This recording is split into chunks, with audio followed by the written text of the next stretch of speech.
नमस्कार। आज मैं आपको राम आज्ञा और अंगद के अनुराग की कहानी सुनाऊंगा। लंका युद्ध समाप्त होने के बाद भगवान श्री राम ने लक्ष्मण को आदेश दिया, सौमित्र, तुम हनुमान, सुग्रीव और अंगद के साथ लंका के भीतर जाओ और विभीषण का राज अभिषेक करो। मैं अपनी प्रतिज्ञा के अनुसार वनवास पूरा होने तक किसी भी नगर के भीतर प्रवेश नहीं करूंगा। लक्ष्मण के नेतृत्व में जब अंगद ने पहली बार लंका के मुख्य द्वार को पार किया, तो उनकी आंखें फटी की फटी रह गईं। अंगद ने देखा कि लंका की दीवारें शुद्ध स्वर्ण की थीं, जिन पर सूर्य की किरणें पड़कर आंखों को चुंधिया रही थीं। लंका की अट्टालिकाएं अर्थात ऊंची इमारतें बादलों को छू रही थीं। हर घर के द्वार पर पारिजात के वृक्ष और दिव्य सुगंध थी। अंगद ने सोचा कि जिस लंका को हनुमान ने जला दिया था, वह फिर से इतनी वैभवशाली दिख रही है, तो जलने से पहले वह कैसी रही होगी। विभीषण को राजमहल के भीतर ले जाया गया। वहां रत्न जड़ित सिंहासन लगा था। अंगद ने देखा कि कैसे समुद्र के पवित्र जल और विभिन्न नदियों के जल से विभीषण का अभिषेक किया जा रहा था। लक्ष्मण ने अपने हाथों से विभीषण के मस्तक पर राज तिलक लगाया। जैसे ही विभीषण सिंहासन पर बैठे, देवताओं ने आकाश से पुष्प वर्षा शुरू की।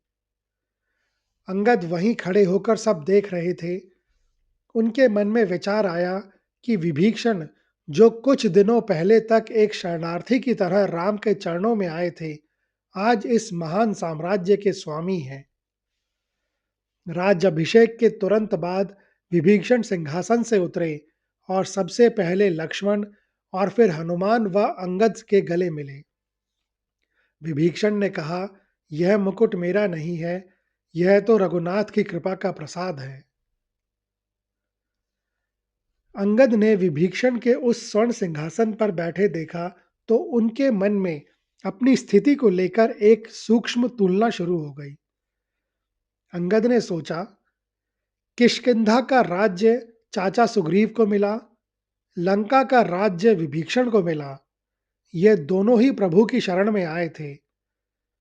मैं भी तो प्रभु की शरण में हूं और मैंने अपने प्राणों की बाजी लगाकर युद्ध किया है। क्या मेरी नियति केवल एक राजकुमार और सेनापति बनकर रहने की है? राज्यभिषेक संपन्न हुआ। विभीषण ने सभी को बहुमूल्य उपहार भेंट किए। अंगद ने भी उपहार स्वीकार किए, लेकिन उनका मन अब पहले जैसा शांत नहीं था।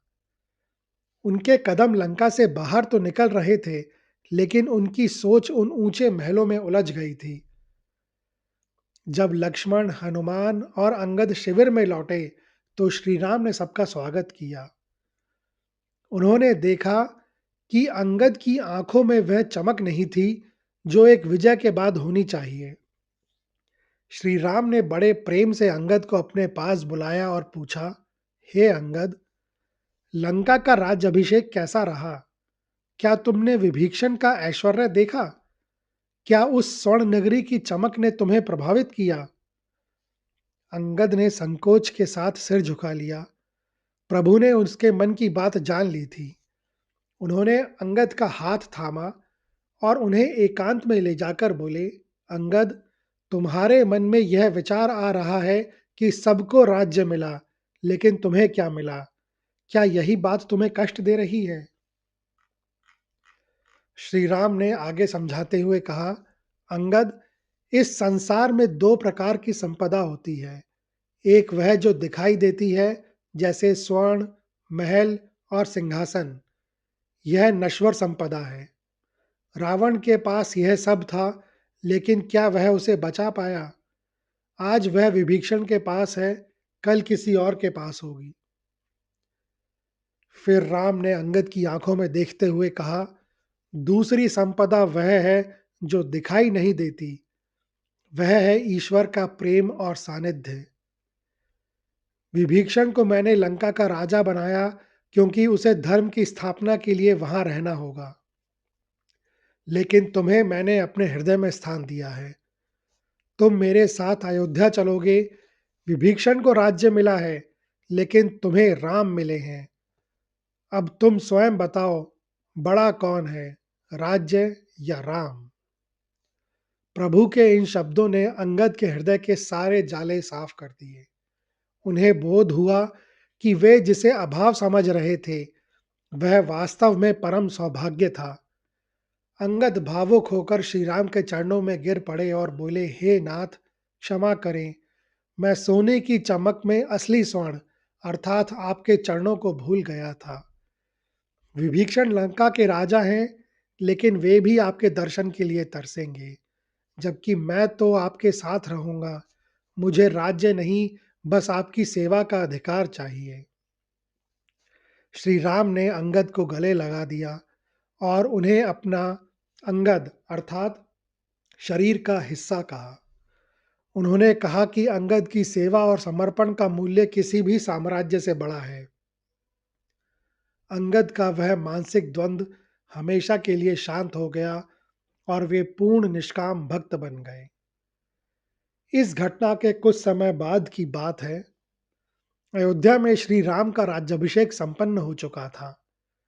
कई महीनों तक उत्सव चले, लेकिन अंततः वह समय आया जब सुग्रीव, हनुमान, अंगद और अन्य वानरों को वापस किष्किंधा लौटना था।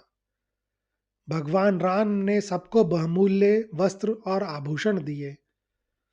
सुग्रीव को विदा किया गया, जामवंत और अन्य वीर भी विदा हुए, लेकिन अंगद वहीं खड़े रहे। उनके मन में फिर से वही पुराना द्वंद्व उठ खड़ा हुआ, लेकिन इस बार यह मोह नहीं, बल्कि बिछोह अर्थात जुदाई का डर था। जब राम ने अंगद को पास बुलाकर विदा करना चाहा, तो अंगद की आंखों से आंसुओं की धारा बहने लगी। वे प्रभु के चरणों में गिर पड़े और बोले, प्रभु, मेरे पिता बाली मरते समय मुझे आपके हाथों में सौंप गए थे। अब आप मुझे फिर से सुग्रीव के हवाले क्यों कर रहे हैं?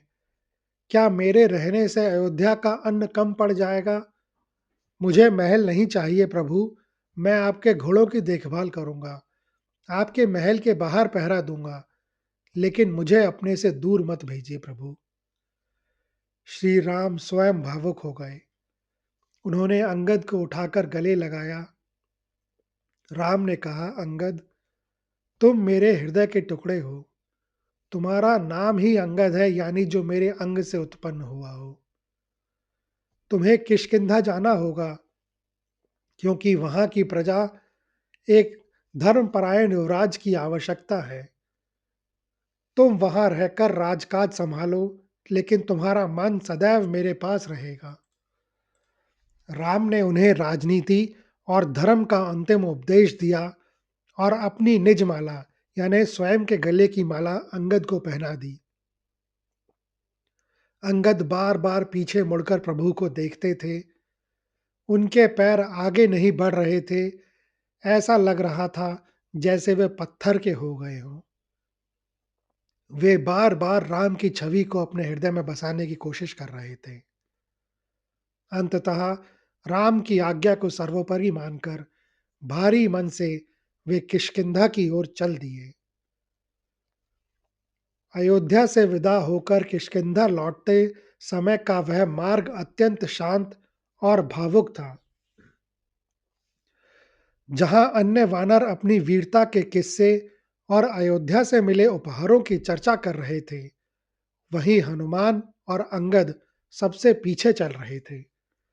अंगद का मन अभी भी अयोध्या की उन गलियों में अटका हुआ था जहां प्रभु राम का निवास था। अंगद को उदास देखकर हनुमान उनके पास आए और उनके कंधे पर हाथ रखा। अंगद ने अपनी आंखों के कोर पोंछते हुए पूछा, हे पवन पुत्र, आप तो अजर अमर हैं, आप में अपार शक्ति है। क्या आपको दुख नहीं हो रहा कि हम उस परम सुख अर्थात राम सानिध्य को छोड़कर वापस उसी राजकाज और संसार में जा रहे हैं? हनुमान ने शांत स्वर में उत्तर दिया, युवराज, बिछोह उसका होता है जो दूर जाए। प्रभु राम ने आपसे क्या कहा था कि आप उनके अंग हैं। क्या शरीर से उसका अंग कभी दूर हो सकता है? अयोध्या एक स्थान का नाम नहीं है, अयोध्या वह अवस्था है जहां राम बसते हैं। अंगद ने अपना संदेह प्रकट किया। हनुमान, मुझे डर है कि किष्किंधा के राजसी सुख और शासन की जिम्मेदारियों में कहीं मैं प्रभु के चरणों को भूल ना जाऊं। वहां तो राम के दर्शन नहीं होंगे।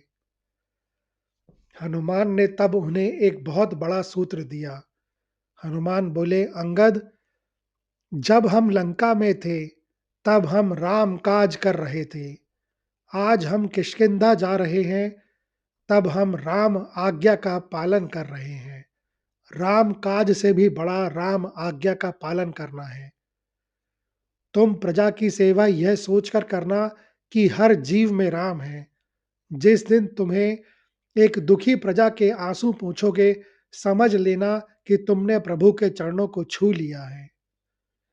हनुमान ने आगे कहा कि वे स्वयं भी किष्किंधा या कहीं और भी रहें, उनका मन कभी अयोध्या से बाहर नहीं जाता।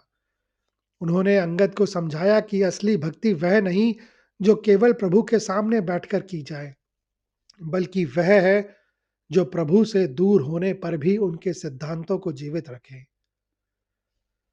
हनुमान के इन वचनों ने अंगद को एक नई दृष्टि दी।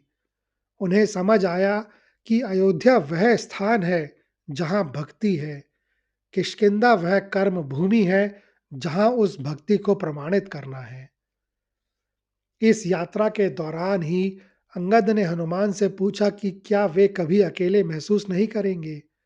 हनुमान ने मुस्कुराकर अपना सीना दिखाया और संकेत दिया कि प्रभु तो सदैव भीतर हैं। अंगद ने तब संकल्प लिया कि वे किष्किंधा को भी राम राज्य की परछाई मनाएंगे। यह कहानी सुनने के लिए धन्यवाद। अगर आपको यह कहानी अच्छी लगी हो तो कृपया इस वीडियो को ज़्यादा से ज़्यादा लोगों के साथ शेयर करें, लाइक करें व चैनल को सब्सक्राइब करें। कमेंट्स बॉक्स में लिखें, जय श्री राम।